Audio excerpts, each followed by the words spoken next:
Yes! Yes! Yes! Yes!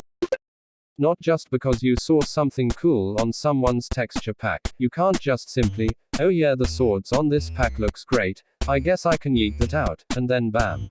Our texture pack. But seriously, that's not how you create a pack. So in this video, I will explain in details on how to make your texture pack look clean.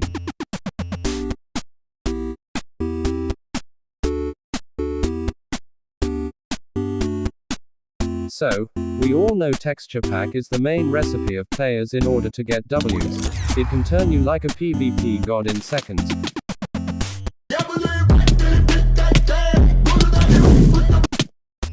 What's more, is it even gives off aesthetics.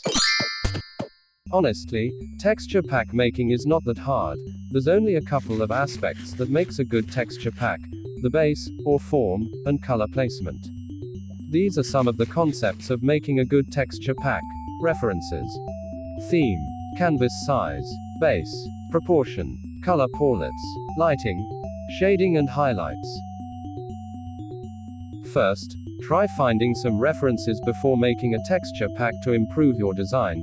By references, I meant it as an inspiration, not just completely yeeting some contents out of another pack.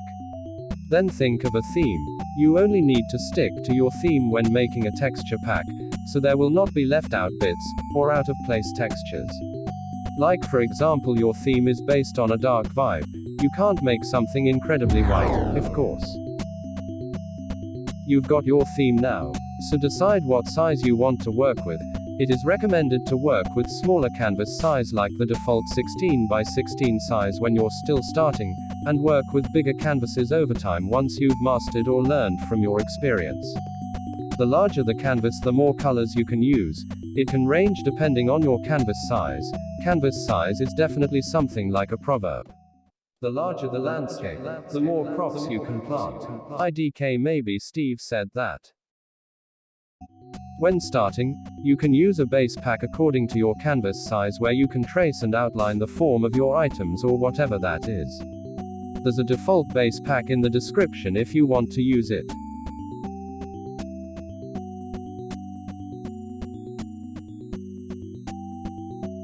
Keep in mind that the proportions of every item should be balanced. You can't have much longer handle than the actual blade of a sword, or a bow that has a curved strings, or even a pearl that literally looks like dogshit. Obviously that will look bad. Using your theme, prepare the colors you needed in order to fit the theme you want. Make a color palette that fully complements your theme, whether it's simplistic or even much more complicated that uses gradients. Oh, what's that? You can't create a good color palette. For starters, try out recoloring some packs that are available. There are countless amount of texture packs you can find, and it's literally everywhere. Use it to practice your color schemes. If you can't create a good color palette, these websites can help you out. Lospec and Coolers.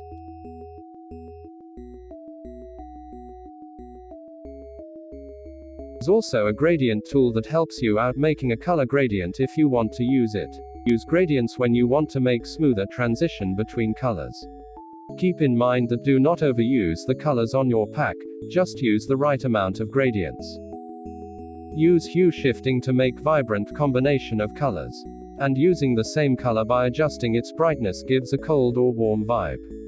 Here's the basic explanation of hue shifting. Basically, hue shifting is when you change your current color value. Lean more on the yellow side if you're planning to make a highlight color. And lean more on the blue side if you're planning to make a shading color. Shading and highlights will be discussed next. I now have my color palettes and I have a gradient tool to help me out, so it's probably no biggie now. You are wrong. The look of your pack depends on your color placement. It is how you can use the colors properly to achieve the clean look of your pack.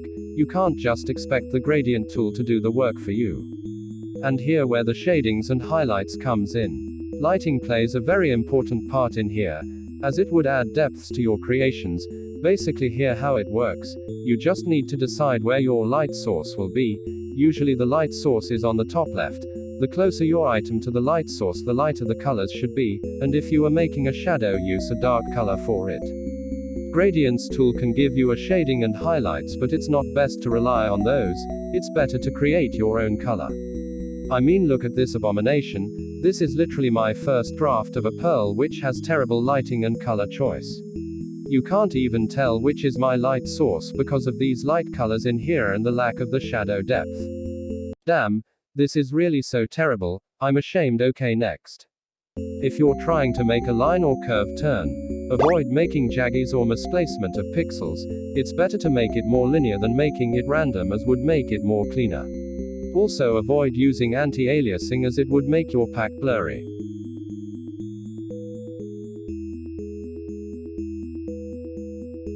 When outlining, there's 3 types of it.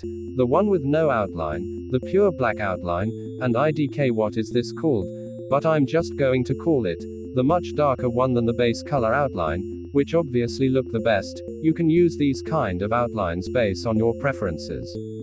Please don't steal some textures, make something more original than just completely yeeting out the block textures of other packs, unless you has the permission to use it freely. That's all, peace out, see you in my next video, probably.